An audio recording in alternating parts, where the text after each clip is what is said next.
They said I was too much cat, too loud, too demanding, too strong-willed for a first-time owner. The shelter workers said it with kind eyes, but she said it. The woman at the front desk of the apartment building said it less kindly, and my previous family, the ones who put me in a carrier and handed me to a stranger without looking back, they had already said it with their actions, long before anyone used the words out loud. My name is Cheddar. I am a Maine Coon. I weigh 12 pounds, I have lived in 3 homes, spent 63 days in a shelter, and I have opinions about everything. This is my story, and I am telling it myself because the most important things should not be left to others to explain. I had been at the shelter for 63 days when Clara walked in. She was carrying a donation bag, blankets, old towels, the kind of thing people bring when they want to help but aren't entirely sure how. I watched her from the back of my kennel the way I had watched everyone who came through those doors. Most people slowed at the kennel across from mine, a small tabby named Biscuit, who had mastered the art of looking helpless. I respect that strategy, it simply wasn't mine. Clara stopped at my kennel and looked at me directly. I looked back. Most people look away when I do that. Clara did not. She stood there long enough that the shelter worker came over to explain the situation. Too loud, too demanding, not ideal for a first-time owner, strong-willed, best for someone with real experience. Clara said she would take me anyway. I will be honest, I did not entirely trust this. I had been taken before, taken and then returned. 2 families, 2 chances, 2 times I had watched someone carry me out of a shelter and then bring me back, as if I were simply something that could be exchanged for a more convenient version of itself. The first week in her apartment, I made my terms clear. I vocalized my schedule at 6:15 every morning, not because I expected immediate compliance, but because consistency is how trust is built, and I intended to demonstrate that from the very beginning. I inspected every room with great care. I registered formal complaints about the location of my water bowl, the quality of the afternoon window light, and the food she had purchased without any consultation. She called her roommate.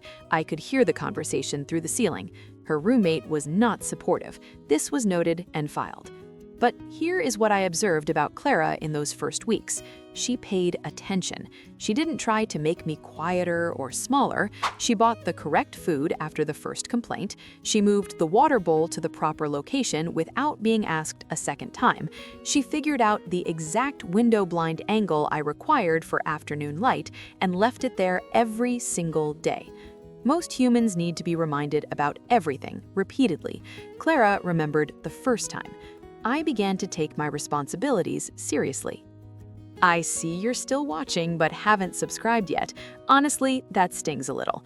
Hit that subscribe button right now, you'll want to see what comes next. My primary assignment was the morning schedule. At 6:15, the announcement began. No exceptions, no delays. Clara bought earplugs. I adjusted my volume accordingly. She bought a white noise machine. I sat directly next to it and continued. She eventually stopped setting an alarm entirely, which was the correct outcome. She was leaving for work on time every morning, something that had not always been the case before my arrival. I considered this a significant success. My secondary assignment was the work bag. Every time Clara reached for it, I sat on top of it. Not beside it, on top of it. 12 pounds of Maine Coon flattened across the strap, eyes half closed. Departure not approved. Clara started leaving 10 minutes earlier to account for the negotiation. This was also a success. The evening she came home from the difficult shift, I knew before she opened the door. There is a particular quality to footsteps when a person is carrying something heavy that has no physical form. I was waiting in the kitchen when she came in. She didn't turn on the lights. She sat down on the floor without taking off her coat and without saying a word. I walked over and stepped into her lap, all 12 pounds arranged with full intention. I pressed my forehead against her chin. I purred at the frequency I keep for situations that require something steadier than words. Low, constant, unhurried. We stayed like that for a long time. She was warmer when she stood up. That was the job, and the job was done. Her mother visited in December. She spent 20 minutes explaining why I was the wrong cat for this apartment and why a smaller, quieter breed would have been the more sensible choice. I listened with great patience. Then I walked across the couch, stepped deliberately into her lap, and began purring against her stomach at full capacity. She stopped talking mid-sentence. "He chose me," she said to Clara, in a voice considerably smaller than the one she had arrived with. She was not wrong. I had assessed her and reached a conclusion. That is simply how selection works from my side of the arrangement. Some stories are too good to keep to yourself. If this one made you feel something, share it with someone who needs it today. The night I woke Clara was a Tuesday in February, just past midnight. I had been tracking the smell for several minutes before I moved, a heat coming from behind the television that had no business being there. I do not panic. Panic is inefficient. I walked to Clara's chest, positioned my weight forward in the configuration that communicates urgency rather than routine affection, and produced the sound I had never needed to make before. She sat up immediately. She had been paying attention for months. The power strip was sparking at one end, a thin curl of smoke rising from the socket. She unplugged it, opened the window, and sat on the couch in the dark for a long time afterward. I sat beside her until her breathing returned to its normal rate.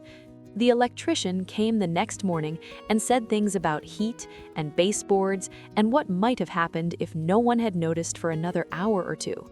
He looked at me on the back of the couch, watching his work with amber eyes and complete professional detachment.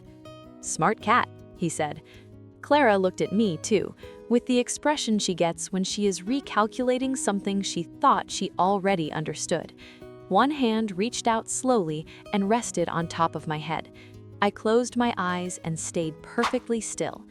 That, for the record, is also a form of communication. Today, I still announce 6:15 every morning. I still sit on the work bag. I still have opinions, and I still express every single one of them. Clara's mother calls every Sunday and asks about me before she asks about anything else. The roommate has stopped complaining entirely. They said I was too much cat. They were simply thinking about it the wrong way. I was exactly the right amount. Clara just needed time to understand what that meant. Would you have brought me home, or would you have listened to everyone who said I was too much? Tell me in the comments.